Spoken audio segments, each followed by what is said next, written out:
चलिए, इस विश्लेषण में जापानी लोक कथाओं के सबसे खौफनाक रहस्य नोपेरा बो के आतंक को करीब से समझते हैं।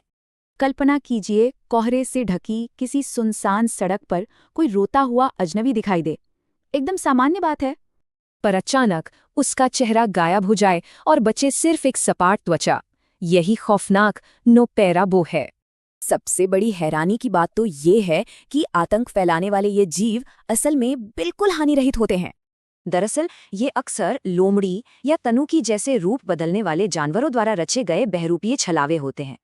इन लोक कथाओं का असली मनोवैज्ञानिक डर है साइडो नोकाई, जिसका सीधा मतलब है एक खौफनाक दोहरा झटका। लाफ्कदियो हर्न की मशहूर कहानी में एक शख्स चेहराविहीन महिला से जान बचाकर एक दुकानदार के पास भागता है, पर सुरक्षित दिखने वाला वो दुकानदार भी चेहरे पे हाथ फेरकर उसे मिटा देता है। ये था दूसरा झटका। और ये डर यहीं नहीं रुकता, बल्कि पूरे जापान में अलग अलग अजीबोगरीब क्षेत्रीय रूपों में फैला हुआ है। जैसे गिफू की कथा में मठाधीश का चेहरा सफेद लौकी बनकर अनगिनत चेहरा विहीन राक्षसों को जन्म देता है। सच कहें तो इस खौफनाक संकल्पना की जड़ें सदियों पुराने इतिहास में बहुत गहराई तक फैली हुई हैं। कथाएं बदलती हैं।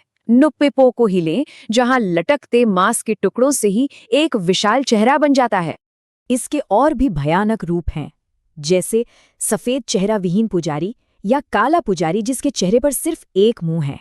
और सबसे अजीब है शिरिम, जो अपनी गुदा में चमकती आंख दिखाकर निडर समुराइयों की भी रूह कंपा देता था। तो अंत में सोचिए, बिना चेहरे के इन अंधेरों में हमारे आसपास आखिर क्या पहचान छिपी रह जाती है।